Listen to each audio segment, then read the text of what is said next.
Assalamualaikum warahmatullahi wabarakatuh, salam pencerahan. Pemirsa Berita TVmu kembali hadir menjumpai Anda dengan sejumlah informasi yang cerdas dan mencerahkan. Di antaranya adalah, untuk kesekian kalinya Gayus Tambunan kembali berulah, namun berbagai pihak menilai ulah ini bukan kebetulan semata. Pada 23 September 2015, seluruh warga Muhammadiyah merayakan Idul Adha 1436 Hijriah. Bersama saya Boy Aditya, inilah Berita TVmu selengkapnya untuk Anda.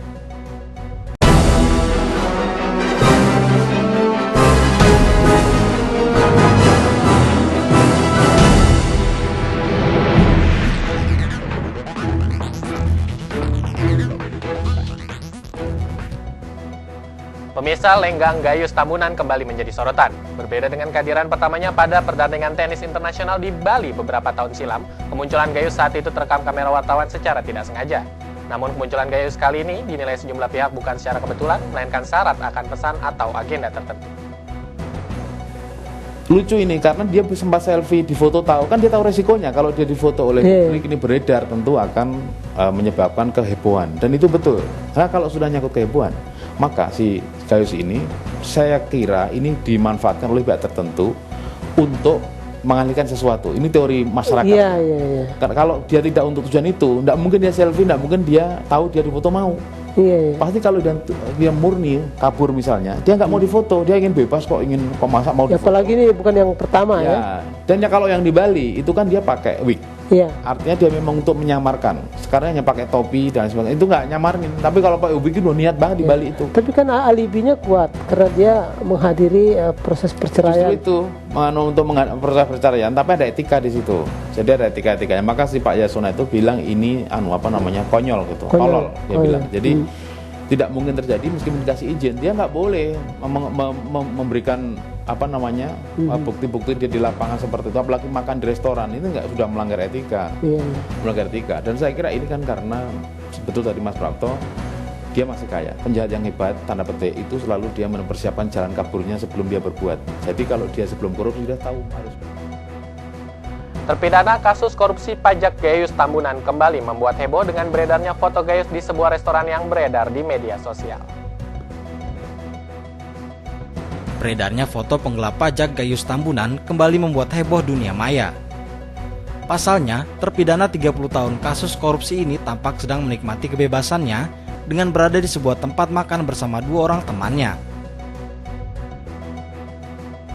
Dalam foto yang beredar, Gayus tampak terlihat santai dengan mengenakan baju dan topi yang dikenakannya. Hal ini menjadi satu tanda tanya besar akan perlakuan aparat terhadap mantan pegawai Ditjen Pajak ini yang berada di luar lapas tanpa adanya pengawalan. Sebelumnya pada tahun 2010, terpidana kasus korupsi ini juga tertangkap kamera foto wartawan media cetak saat sedang menyaksikan pertandingan tenis internasional di Nusa Dua Bali bersama sang istri. Saat itu dengan menggunakan rambut dan paspor palsu dengan nama Sony Laksono, Gayus tampak menikmati pertandingan kejuaraan tenis internasional di Bali.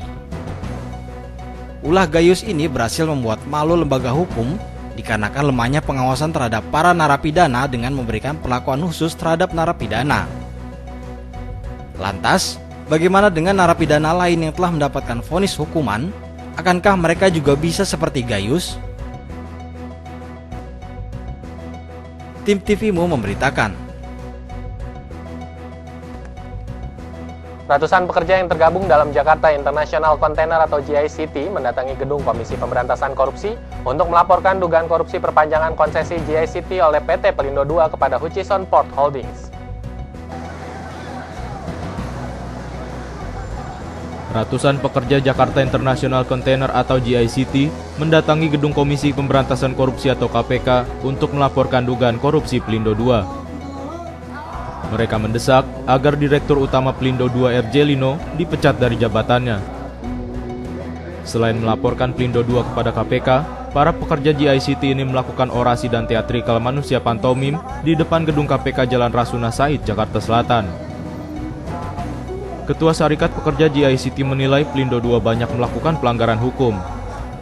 Di antaranya, bukti yang menunjukkan Dirut PT Pelindo II RJ Lino telah menerima gratifikasi souvenir senilai 50 juta rupiah dari Managing Director Hutchison Canning Fox bertepatan dengan final meeting perpanjangan konsesi GICT di Hong Kong pada tanggal 25 Juni 2015 lalu. Selain itu, penjualan saham GICT yang dilakukan PT Pelindo II ke PT Hutchison sebesar 215 juta US dollar, sahamnya hanya berkisar 25%, bukan 49%. Oleh karenanya, jika dipaksakan maka akan ada kerugian negara hampir 3 triliun rupiah.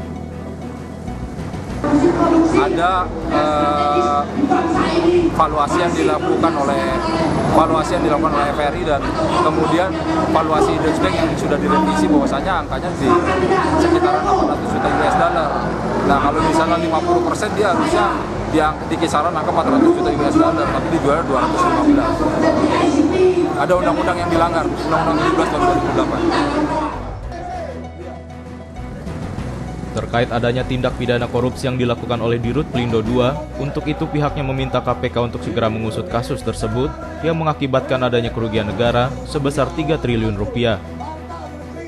Deddy Musoni memberitakan dari Jakarta.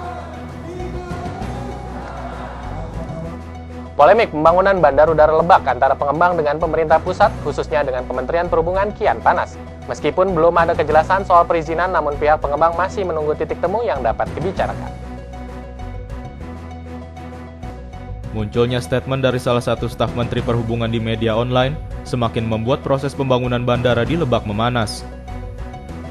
Apalagi, dalam statementnya staf menteri tersebut juga mengungkit soal tata ruang udara yang jaraknya terlalu berbahaya untuk bandara lain. Karena dengan adanya Bandara Lebak akan memotong training area Curug dan memotong area Bandara Soekarno-Hatta. Namun hal tersebut dibantah oleh Ishak selaku Direktur Utama Pengembang Pembangunan Bandara di Lebak. Menurutnya, jika mempermasalahkan soal tata ruang udara, hal itu justru bisa memalukan Indonesia karena permasalahan sekelas tata ruang udara di Indonesia tidak bisa diatur.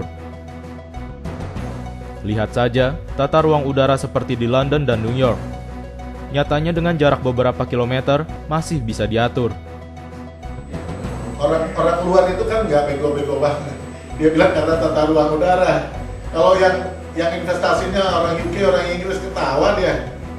Nah itu penting Pak bicara. Iya, kalau partner kami orang Inggris, kalau sampai kata tata ruang udara nggak bisa, ketawa orang sana. Malu. Tulis aja. Nih, misal saya punya partner nih orang Inggris. Tadinya kan saya ambil arsiteknya dari Inggris nih, desain. Akhirnya kita nggak jadi.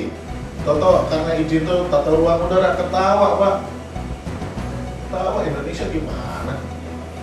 Masa tata ruang udara nggak bisa diatur? Kalau kita pesawat kecil latihan terus pesawat besar, wah kita mundur lagi nih. Mundur lagi, jangan gitulah, malu-maluin, jangan gitu. Ishak juga menambahkan, masalah pembangunan bandara ini sebenarnya bisa diselesaikan dengan duduk bersama. Karena dari awal, sudah ada rekomendasi dan beberapa pihak juga telah menyetujui. Satu di antaranya adalah Presiden Joko Widodo. Karena itu, jika tata ruang menjadi masalah, mari kita perbaiki bersama. Hingga saat ini saja, tidak ada bentuk pertemuan bersama untuk membahas pembangunan bandara tersebut. Tim TVMU memberitakan. Ketua Umum Pimpinan Pusat Muhammadiyah bersama Ketua Pimpinan Pusat Muhammadiyah lainnya berkunjung ke Istana Negara. Apa saja agenda yang dibicarakan? Untuk itu tetaplah bersama kami dalam Berita TV.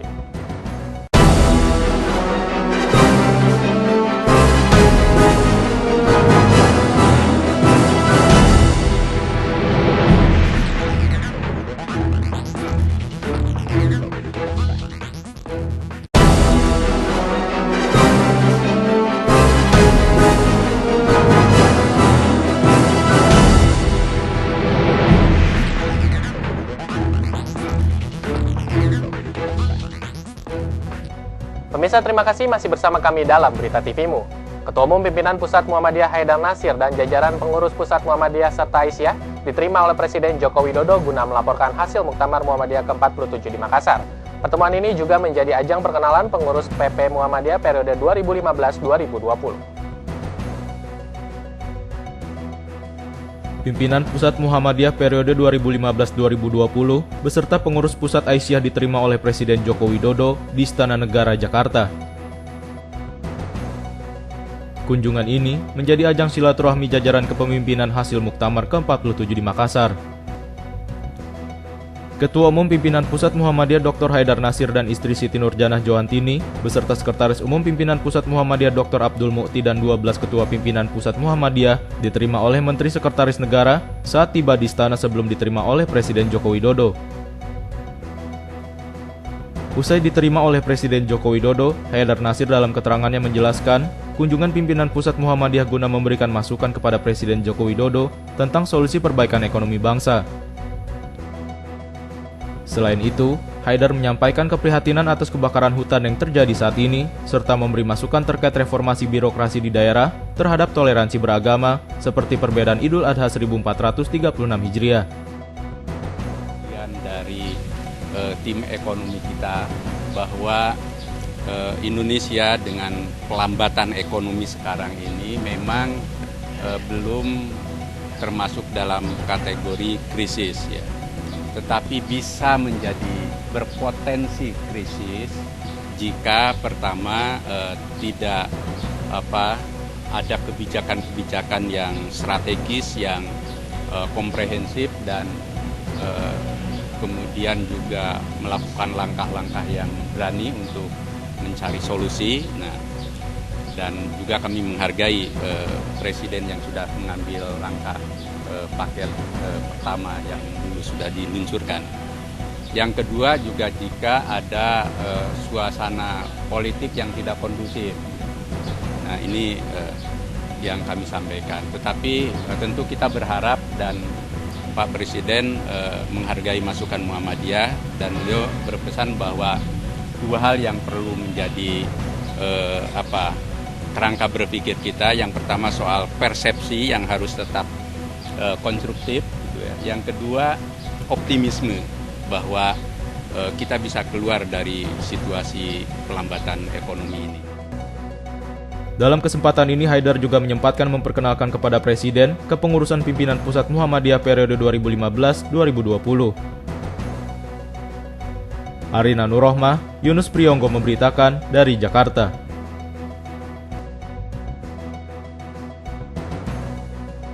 Presiden Joko Widodo menegaskan bahwa tidak ada niat sedikit pun dari dirinya untuk meminta maaf kepada keluarga PKI. Hal itu disampaikan oleh Presiden Jokowi saat menerima kunjungan kepengurusan Muhammadiyah periode 2015-2020. Sempat beredarnya isu tentang rencana permintaan maaf Presiden atas nama negara terhadap keluarga PKI yang banyak memicu kontroversi. Oleh karena itu, di hadapan pengurus pusat Muhammadiyah, Presiden Joko Widodo kembali menegaskan bahwa tak ada niatan baginya untuk meminta maaf atas negara kepada keluarga PKI.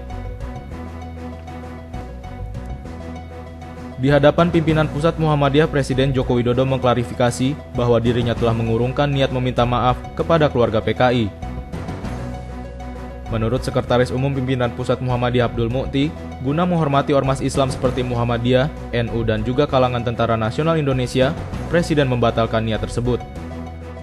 Pemerintah sekali lagi, Pak Presiden menyampaikan tidak ada agenda untuk melakukan itu, apalagi sampai membuat pernyataan permintaan maaf.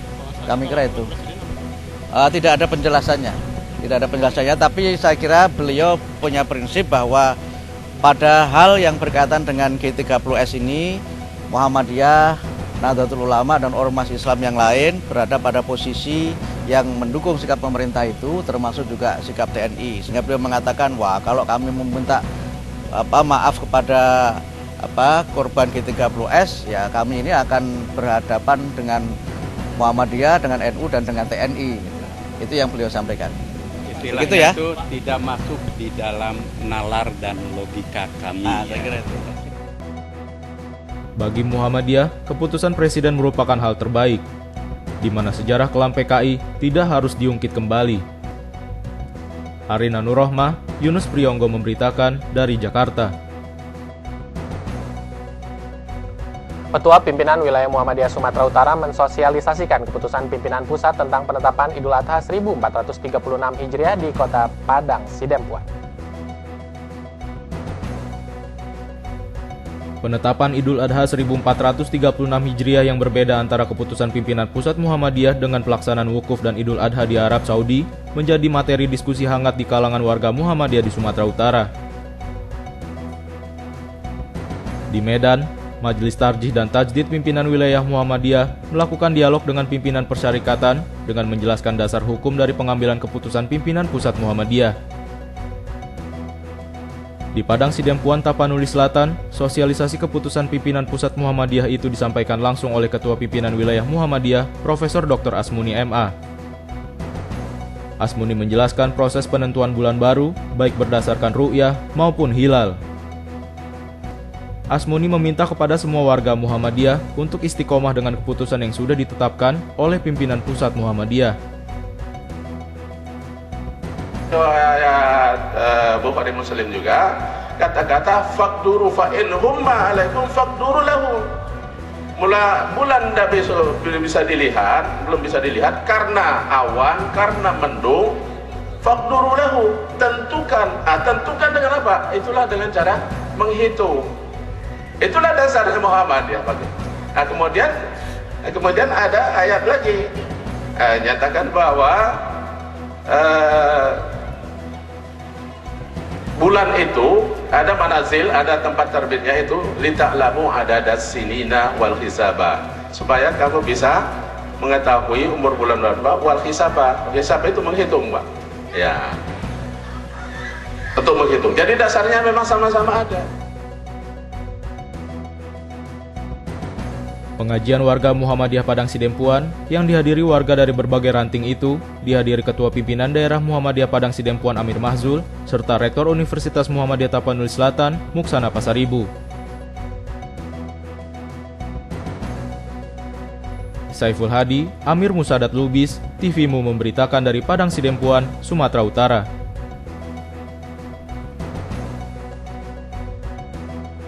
Muhammadiyah usulkan sistem unifikasi atau penyatuan kalender Hijriah internasional kepada Presiden Joko Widodo sebagai solusi perbedaan penentuan awal Ramadan dan 10 Zulhijjah.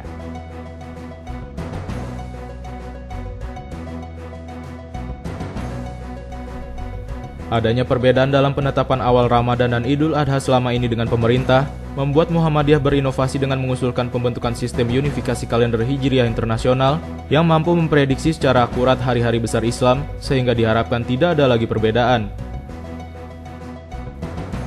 Ide ini telah disampaikan oleh Muhammadiyah kepada Presiden Jokowi saat melakukan pertemuan di Istana Merdeka, Jakarta. Presiden menyambut gembira inovasi tersebut. Namun, Ketua Umum Pimpinan Pusat Muhammadiyah Haidar Nasir menyampaikan gagasan kalender Hijriah internasional tersebut masih dalam tahap proses. Menggalang, mencari titik temu yang ke depan bisa satu dengan pemerintah, dengan berbagai organisasi. Tapi kami memang gagasannya lebih jauh lagi, yakni unifikasi kalender Hijriah internasional. Yang dari situ kita seperti kalender miladiyah itu ya. Masehi itu kan sudah jadi patokan dan eksak, tidak lagi nyicil lah gitu ya. Nah, ke depan kita cari titik temu itu dan insya Allah ke depan tentu bisa, tapi perlu proses. Kalender ini diharapkan memberikan solusi bagi umat Islam di dunia dalam melakukan ibadah di hari besar Islam dan sebagai sarana memperkokoh persatuan umat Islam. Arina Nurrohmah, Yunus Priyonggo memberitakan dari Jakarta. Pemirsa, mulai hari ini jamaah haji telah berada di Arafah untuk melaksanakan wukuf. Berita ini akan mengawali berita TVMU selanjutnya, untuk itu tetaplah bersama kami.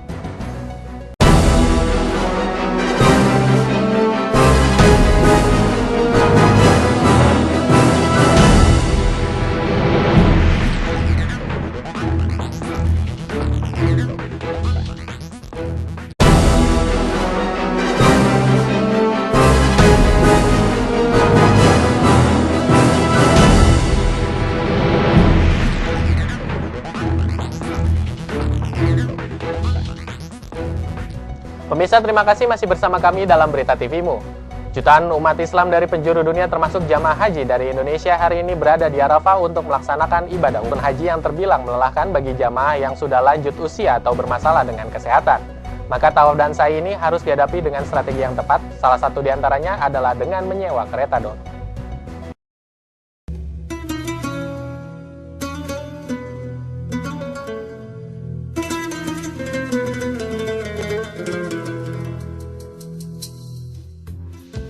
Bagi jamaah yang telah uzur atau mempunyai masalah dengan kesehatan, maka adanya kereta dorong menjadi solusi terbaik. Tentu saja, sekali menggunakan jasa kereta dorong berikut dengan petugasnya untuk tawaf dan sa'i, dikenakan biaya sebesar 300 real. Seorang jamaah yang melakukan tawaf dan sa'i harus berjalan kaki menempuh jarak sejauh 4 km. 2 km pertama pelaksanaan tawaf dan 2,8 km untuk sa'i. Bagi pengguna kereta dorong, proses tawaf sudah disediakan di lantai 3 dari Masjidil Haram. Mereka tidak bisa melakukan tawaf di bawah seperti jamaah lainnya. Fasilitas tawaf yang dibuat melingkar untuk menampung kepadatan jamaah, lokasi tawaf yang melingkar itu disediakan sementara selama renovasi Masjidil Haram masih berlangsung. Sedangkan untuk sa'i, jamaah boleh memilih lantai 1 sampai lantai 5.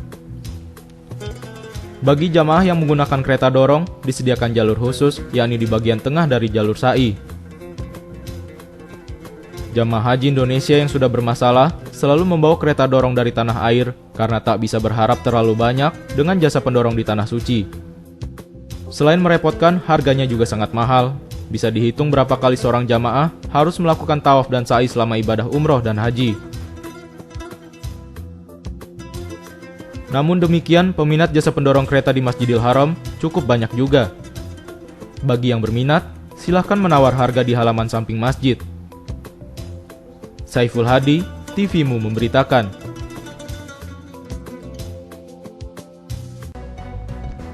Dalam melaksanakan sholat berjamaah di dua masjid, yakni Masjid Nabawi dan Masjidil Haram, menjadi peristiwa yang dirindukan oleh banyak orang. Meskipun para jamaah setiap hari sholat di sini, namun banyak di antara mereka tidak mengetahui seperti apa proses mengawali sholat tersebut, karena kebanyakan jamaah haji hanya berada di luar lingkaran Ka'bah sebagai lokasi terdekat.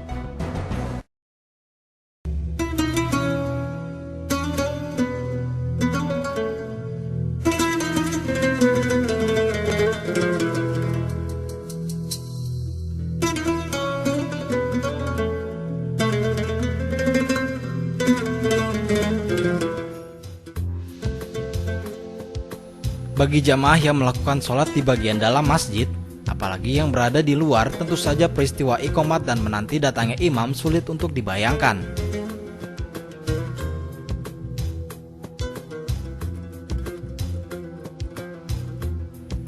Saat proses tawaf masih berlangsung di seputaran Ka'bah, banyak jamaah yang berharap bisa melaksanakan sholat pada shaf terdepan. Beberapa menit setelah usai azan asar, dibantu petugas kepolisian khusus Masjidil Haram, imam datang memasuki pelataran Ka'bah. Setelah posisi imam persis di atas sajadah, maka terdengarlah iqomat dan jamaah pun segera menyusun shaf untuk memulai sholat.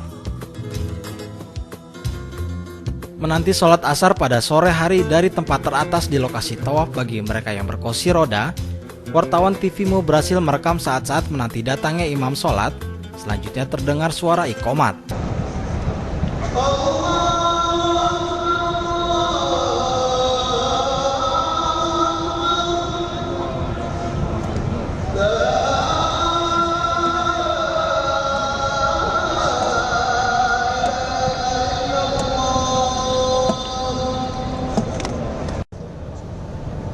Saiful Hadi, TV-mu memberitakan. Baik pemirsa, informasi tadi sekaligus mengakhiri perjumpaan kita pada kesempatan kali ini. Saya Boy Aditya dan segenap direksi serta seluruh karyawan TV-mu mengucapkan selamat Hari Raya Idul Adha 1436 Hijriah. Salam pencerahan. Wassalamualaikum warahmatullahi wabarakatuh.